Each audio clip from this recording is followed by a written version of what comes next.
Hello and welcome to the commerce at home. आज है हमारा लेक्चर नंबर 16, बिजनेस का लेक्चर नंबर 16, क्लास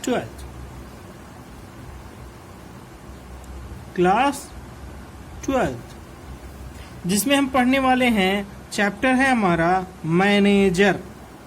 हमने मैनेजमेंट पढ़ लिया। मैनेजमेंट के बाद पढ़ना है हमको मैनेजर, जिसको हिंदी में बोलते हैं प्रबंधक। क्या बोलते हैं? प्रबंधक। क्या होता है प्रबंधक? भैया वो व्यक्ति जो प्रबंध करेगा। मैनेजर वो है जो मैनेजमेंट का फंक्शन करेगा। मैनेजमेंट का सारा काम करने की जिम्मेदारी किसकी है? मैनेजर की है। चलिए स्टार्ट करते हैं। Meaning of manager. प्रबंधक का अर्थ। Meaning of manager. क्या भैया मीनिंग ऑफ मैनेजर? मैं लिख दे रहा हूं। A person who fulfill the predetermined object of a business। पहले से तय किया हुआ उद्देश्य।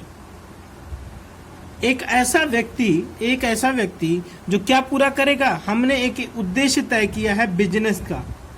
एक बिजनेस का एक उद्देश्य है, उसे जो व्यक्ति पूरा करेगा with the help of other या एम्प्लॉयज, अपने अधीनस्थ मतलब उससे छोटे वाले अधिकारी, मैनेजर से छोटे वाले जो एम्प्लॉयज वगैरह होते हैं, उनकी मदद लेके अगर कोई ऑब्जेक्ट की पूर्ति करेगा, उसको बोलते हैं हम क्या? मैनेजर। क्या बोलते हैं? मैनेजर। अगर साधारण शब्दों में कहा जाए तो मैनेजर वो व्यक्ति है जो दूसरों की मदद से व्यापार को चलाता है और एक पहले से तय किया हुआ उद्देश्य की पूर्ति करता है। एक पहले से तय किया गया उद्देश्य जिसकी वो पूर्ति करेगा, उस आदमी को बोलते हैं मैनेजर। ठीक है। अब आगे देखते हैं कि भैया इसके फंक्शन क्या क्या होते हैं।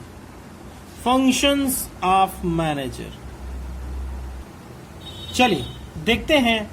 सबसे पहला, प्रोवाइडिंग कैपिटल। एक मैनेजर ही होता है जो पैसा कहां से आएगा वो बताएगा, इंतजाम पैसे का कहां से किया जाए। ये फंक्शन हम पढ़ रहे हैं। प्रबंधक के कार्य, हिंदी में क्या बोलेंगे? प्रबंधक के कार्य।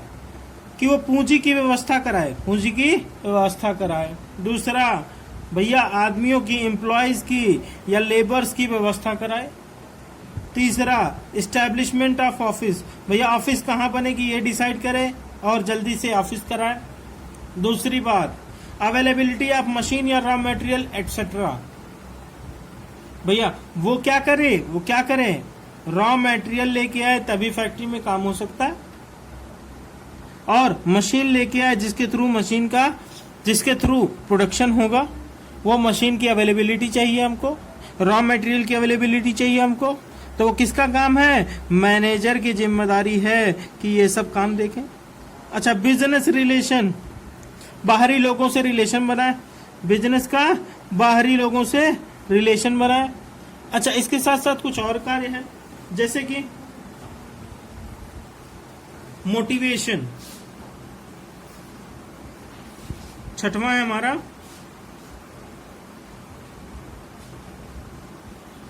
सातवां है लीडरशिप।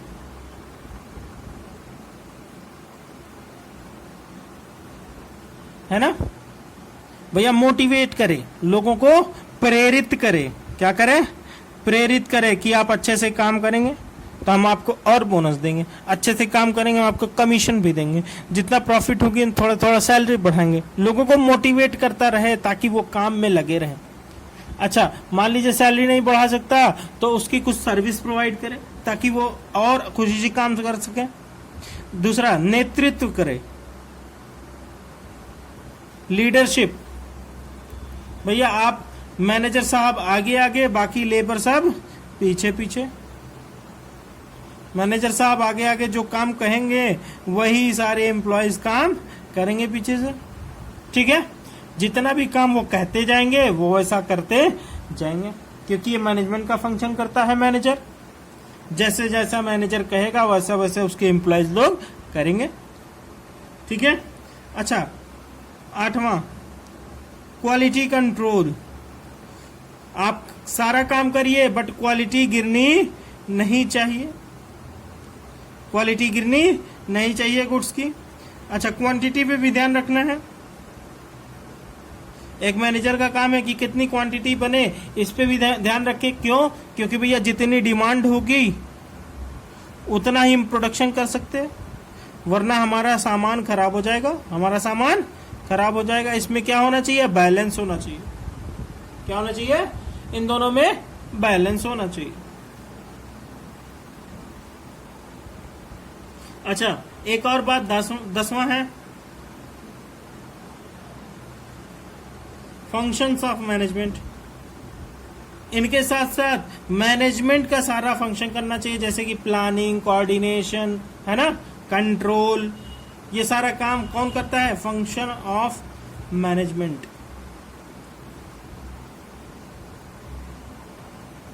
मैनेजमेंट का सारा काम कौन करेगा? मैनेजर करेगा।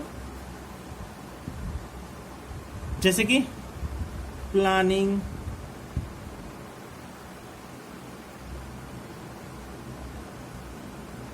Control, coordination etcetera. ये सारा काम कौन करना चाहिए? एक मैनेजर को करना चाहिए, यही उसका फंक्शन है। ठीक है। अब देखते हैं अपॉइंटमेंट ऑफ मैनेजर। एक मैनेजर को जब अपॉइंट करना हो तो कौन कौन सी बातें ध्यान में रखनी चाहिए? कि वो एक पर्सन होना चाहिए, कोई मशीन वगैरह ना हो, कोई इंस्टीट्यूशन ना हो, बल्कि वो एक इंसान होना चाहिए, इंडिविजुअल। क्या होना चाहिए? एक इंसान होना चाहिए, एक इंडिविजुअल होना चाहिए। अच्छा, अपॉइंटमेंट होने के टाइम पे सबसे पहली बात कि वो कोई और फर्म या कंपनी में, कोई और कंपनी में जॉब मैनेजर की नहीं कर सकता, मैनेजर की जॉब नहीं कर सकता। दूसरी बात, कभी कभी अगर हमारी कंपनी ने, मान लो एबीसी लिमिटेड थी, एबीसी लिमिटेड थी, जिसके एक आदमी था एक्स, एक आदमी था एक्स, जो इसके यहां काम करता था, मैनेजर था, तो वो तो पहली बात किसी और कंपनी में नहीं जा सकता। अगर एबीसी लोगों ने मिल के कहा ठीक है तुम और कहीं जॉब कर सकते हो, तो मैक्सिमम वो 2 कंपनी में जॉब कर सकता था। कितने? 2 कंपनी में जॉब कर सकता। एक एबीसी, एक उसके साथ साथ पीक्यूआर मान लेते। अगर इससे भी ज्यादा उसको किसी कंपनी में जॉब करनी है मैनेजर पोस्ट पे, तो उसको सेंट्रल बैंक से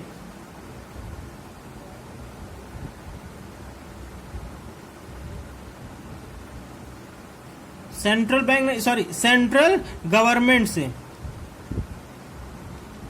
गवर्नमेंट से उसको अनुमति लेनी पड़ेगी। पहली बात, वो किसी 2 कंपनी में नहीं कर सकता, अगर कर रहा है तो मैक्सिमम 2 में कर सकता है। अगर उससे भी ज्यादा उसको करनी है तो उसको सेंट्रल गवर्नमेंट से परमिशन लेनी होगी। क्या लेनी होगी? परमिशन लेनी। अगर सेंट्रल गवर्नमेंट ने, केंद्रीय सरकार ने परमिशन दे दी तो वो 2 नहीं, 10 नहीं, 15 में कर रहा हो, कोई मसला नहीं है। अच्छा, उसके बाद कौन कौन सी और बातों का ध्यान रखना चाहिए? पहला कि उसकी उम्र 21 साल से कम ना हो, 21 साल से कम ना हो। और दूसरी बात, 70 साल से ऊपर ना हो, 70 साल से ज्यादा ना हो। अच्छा, पिछले 5 सालों में दिवालिया नहीं होना चाहिए। मान लीजिए कोई बिजनेस, कोई कंपनी कर रहा था 5 साल, पिछले 5 सालों में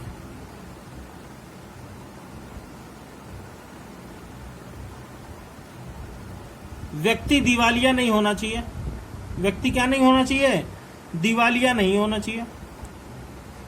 अगर कोई व्यक्ति पिछले 5 साल में कभी वो दिवालिया इंसॉल्वेंट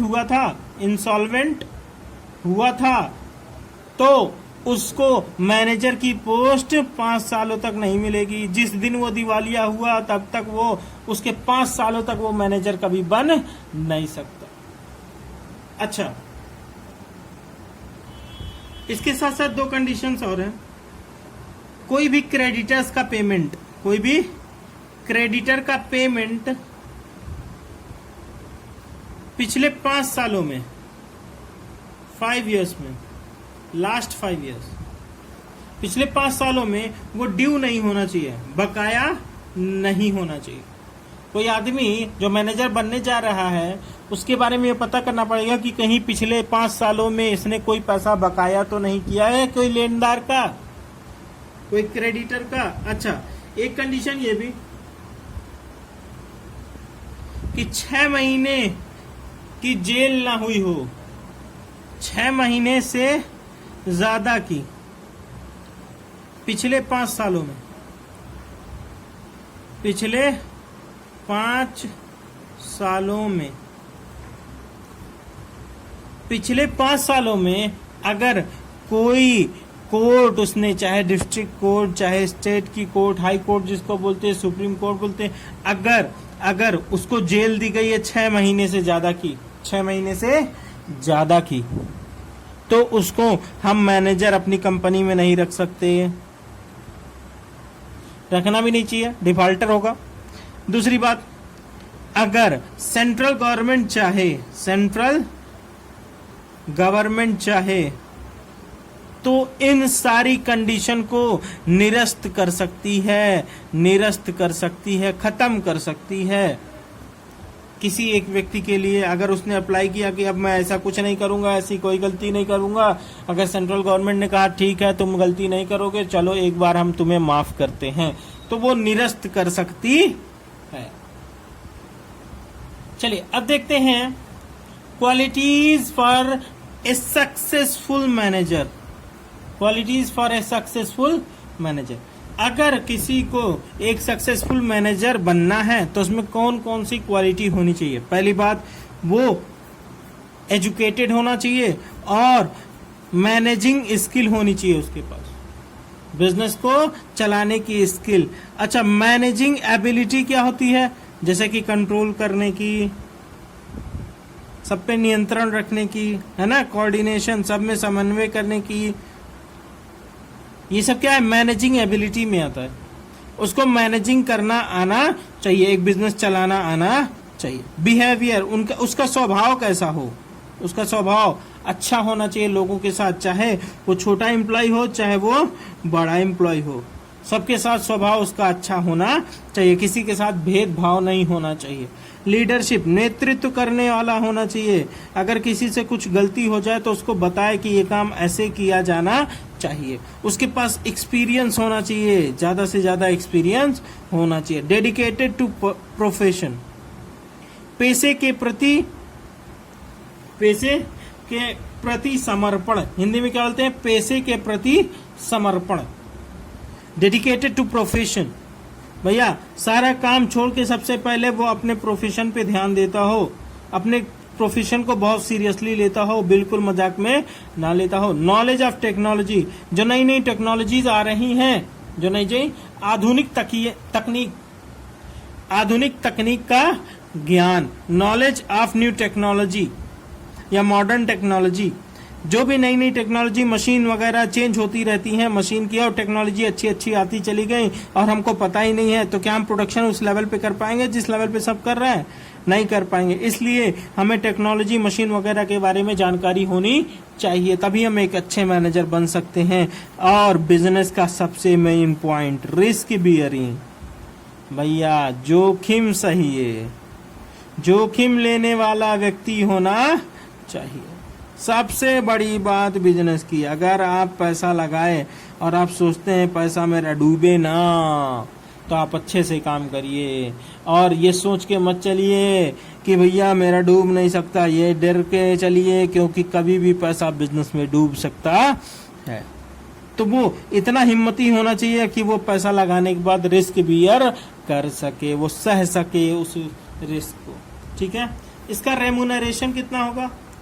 इसका रेमुनरेशन पारिश्रमिक, मैनेजर का रेमुनरेशन होता है प्रॉफिट में लॉस ऑफ प्रीवियस ईयर घटा दीजिए, लॉस ऑफ प्रीवियस ईयर या पिछले किसी साल का लॉस हुआ। अगर जितना इस साल प्रॉफिट आई है उसमें पिछला कभी कोई लॉस बचा हुआ तो उसको घटा दीजिए, उसके बाद जो बचेगा नेट प्रॉफिट उसका 5%, उसका 5% किसको चला जाएगा? कमीशन या रेमुनरेशन बोल दीजिए, commission to manager, commission to manager, उसी कमीशन को रेमुनरेशन बोलते हैं। मेहनताना, मेहनताना कितना मिलेगा? नेट प्रॉफिट का 5%, इससे ज्यादा नहीं, इससे ज्यादा नहीं। चलिए जाते जाते मैं आपको एक बात बता दूं कि अगर आपको इस चैप्टर में कोई भी क्वेरी आती है तो आप पहली बात इस नंबर पे व्हाट्सएप कर से पूछ सकते हैं। ठीक है, व्हाट्सएप आप रात में 10 बजे से पहले, 10 बजे से पहले, और आपको यहाँ पे बिजनेस, बैंकिंग, अकाउंटिंग तीनों की चीजें मिलेंगी। तो आप बिल्कुल बेफिक्र रहिए, आप आराम से बस पढ़ाई करिए। और आप जो है अपने दोस्तों तक मेरी वीडियो शेयर करिए ताकि वो भी आपकी तरह पढ़ाई कर सके। अगर सब्सक्राइब नहीं किए हों तो सब्सक्राइब कर लीजिए, और पसंद आए वीडियो तो जरूर लाइक करिए, पसंद आए वीडियो तो जरूर लाइक करिए। ठीक है, नहीं पसंद आए तो आप ये तीनों काम ना करिएगा। अगर पसंद आती है तो समझ लीजिए यही हमारी फीस है, इससे ज्यादा हम आपसे कुछ नहीं मांग रहे। बस सपोर्ट करिए इस चैनल को, जितना दोस्तों तक पहुंचाएंगे उतना वो भी आराम से पढ़ाई कर सकेंगे। लॉकडाउन के टाइम पे बच्चे बहुत परेशान थे, जिसकी वजह से मैंने ये चैनल बनाया, और आप ही लोगों से कह रहे हैं कि आप लोग हमारे चैनल को सपोर्ट करिए। Okay, good luck.